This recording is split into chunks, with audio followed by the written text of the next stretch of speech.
એવી 32 ઔષધિ નાખીને બનાવેલો છે। આ સ્નાન કરીને બહાર નીકળીએ તો એવું ફીલ થાય કે એકદમ તાજગી અને આમ શરીર આમ એકદમ ઉર્જા જેવું લાગે છે। આ પીડાંતક બામ છે।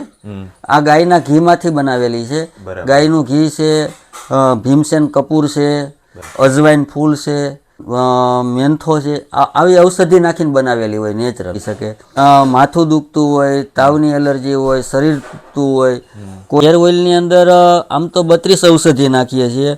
ફરતાવાળું હોય, ખોડો હોય, વાળું હોય, બધામાં કામ આપે છે। હાલો મિત્રો, તો આપણે આવી ગયા છે એ મેંદેડા આપણે એ કામે મિત્રો આવ્યા છે। અલગ ટાઈપનો હાબુ પણ બનાવે છે, હાબુ છે, બામ છે। હાલો આપણે ભાઈને પૂછીએ અને જાણીએ કઈ રીતે બનાવે છે અને હું વસ્તુ એમાં નાખે છે અને કેવા ફાયદા છે। અને આ બધી પ્રોડક્ટ મારી નેચરલ બને છે। પંચગવ્ય સાબુ છે, નીમ તુલસીનો સાબુ છે, એલોવેરા ઇંગોરિયાનો સાબુ છે, કેસુડાનો સાબુ છે, ગૌમૂત્ર, ગોબર, રસ, મુલતાની માટી, સિકાકાઈ, અરીઠા, આમળા એવી 32 ઔષધિ નાખીને બનાવેલો છે। આ સાબુ વાપરવાથી આંખના કાળા કુંડાળા હોય, ખીલના ડાઘ હોય, ખરજવું હોય, ધાધર હોય, ચામડીની એલર્જી હોય, જે તડકાની અંદર જતા હોય ચામડીની એલર્જી હોય, એમાં બધામાં કામ કરે છે। અને આ સાબુ વાપરવાથી જે આપણે સ્નાન કરીને બહાર નીકળીએ તો એવું ફીલ થાય કે એકદમ તાજગી અને આમ શરીર આમ એકદમ ઉર્જા જેવું લાગે છે। પણ આની અંદર એક જ વસ્તુ એવી છે કે આની અંદર જે બીજા સાબુની માર્કેટની જે ફીણા વરે એવું આની અંદર ફીણા ના વરે। થોડોક આ નેચરલ છે, થોડોક હાર્ડ હોય વાપરવા માટે, બરોબર। અને કોઈ આની એવી બધી સુગંધ ન હોય, આખો નેચરલ છે એના માટે। ત્યાર પછી આ પીડાંતક બામ છે। આ ગાયના ઘીમાંથી બનાવેલી છે। ગાયનું ઘી છે, ભીમસેન કપૂર છે, અજવાઈન ફૂલ છે, મેન્થો છે, આવી ઔષધિ નાખીને બનાવેલી હોય નેચરલ। આ નાના બાળકોથી મોટા સુધી કોઈ પણ વાપરી શકે। માથું દુખતું હોય, તાવની એલર્જી હોય, શરીર દુખતું હોય, કોઈ જગ્યાએ મૂંઢ માળ લાગ્યો હોય, કોઈ જગ્યાએ ગોઠણ દુખતા હોય, કમર દુખતા હોય, એમાં બધી જગ્યાએ આનો યુઝ થઈ શકે છે। 100% રાહત મળે છે કે ગાયના ઘીની અંદર ઓઝોન હોય, ઓઝોન છે ને એક એવી વસ્તુ છે તમે જ્યાં લગાવો ને ત્યાં જે આપણે ચામડીની અંદર રૂવાડી હોય ને એની અંદરથી ગાયનું ઘી અંદર પસરીને શરીરની અંદર વહી જતું હોય છે, બરોબર। એટલે આના માટે આ બેસ્ટ છે। ને જે આપણે સુગંધ ને રહી તો ઈ સ્માઇલ રહી ઈ લેવા માટે તમે શું બનાવો છો, શેનો ઉપયોગ કરો છો? શેમાં? આ જે આપણે બધી વસ્તુ સાબુથી માંડીને આપણે રહ્યું બધું, બરાબર।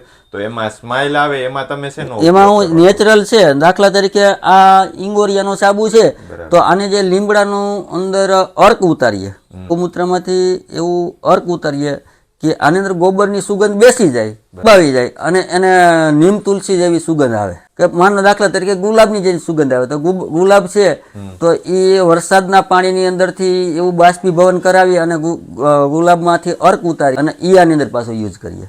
તો કૈલાસભાઈ આ ડબ્બાની અંદર શું છે? આની અંદર છે ને 100% નેચરલ તેલ બનાવીએ છીએ, હેર ઓઇલ। આ હેર ઓઇલ ની અંદર આમ તો 32 ઔષધિ નાખીએ છીએ। દૂધી છે, ભાંગરો છે, પછી અરીઠા છે, આંબળા છે, કડવો લીમડો છે, મીઠો લીમડો છે, મેથી છે, પછી સણોઠીના પાન છે, આની અંદર ગુલાબ છે, આવી ઘણી બધી ઔષધિ નાખીને બનાવીએ છીએ। આને અમે 15 દિવસ તો આથો આવવા દઈએ। આવી રીતે ડબ્બાની અંદર નાખ્યું છે તો આને 15 દિવસની અંદર આથો આવશે। જટામાસી છે, ત્યાર પછી સુગંધી વાળો છે, આવા નાગરમોથા છે, આ બધી વસ્તુ નાખીને બનાવીએ છીએ। 15 દિવસ આથો આવશે ત્યાર પછી એને પાણીની અંદર આ તેલ નાખીને ઉકાળશું અને સિદ્ધ કરશું। એ સિદ્ધ થયા પછી 24 કલાક એને સૂર્યપ્રકાશ અને ચંદ્રપ્રકાશની અંદર મૂકશું અને ત્યાર પછી એને પેકિંગ બનશે। ફરતાવાળું હોય, ખોડો હોય, વાળું હોય, બધામાં કામ આપે છે। એકદમ નેચરલી અને કેમિકલ 1% પણ નહીં અને વાપરવામાં આપણને એકદમ જોરદાર ફાયદો થાય આ વસ્તુ। કૈલાસભાઈએ વાત કરી એ પ્રમાણે આ બધી વસ્તુ બેસ્ટ લાગી આપણને। પંચગવ્ય સાબુ છે, 100% નેચરલ છે। આની અંદર કોઈ જાતનું કેમિકલ કે કોઈ આડઅસર થાય એવી વસ્તુ નથી। આની અંદર 32 ઔષધિ નાખીને બનાવેલો છે। ખીલના ડાઘ હોય, ખરજવું હોય, ધાધર હોય, ચામડીની એલર્જી હોય અને એ છતાંય કાંઈ ના હોય તો આ સાબુની અંદર યુઝ કરવાથી જે સવારે ઉઠી અને જે આ સાબુથી નાવામાં જે તાજગી મળે એ આખી એક અલગ પ્રકારની જ હોય, એનર્જી। આ પ્રોડક્ટ રહી તમે આમ છૂટક જ વેચો કે તમે જથ્થાબંધમાં? બંને રીતે આપીએ છીએ। અમે છૂટક વેચીએ છીએ અને હોલસેલમાં બી આપીએ છીએ। બસ મિત્રો, આ વિડીયોમાં એટલું જ। જો તમે આ પ્રોડક્ટ લેવા માંગતા હો તો નીચે કૈલાસભાઈના નંબર આપણે આપી દીધા છે અને હવે આ વિડીયોને આપણે પૂરો કરીએ। આ વિડીયો તમને ગમ્યો હોય તો લાઇક, શેર ને સબસ્ક્રાઈબ કરવાનું ભૂલતા નહીં।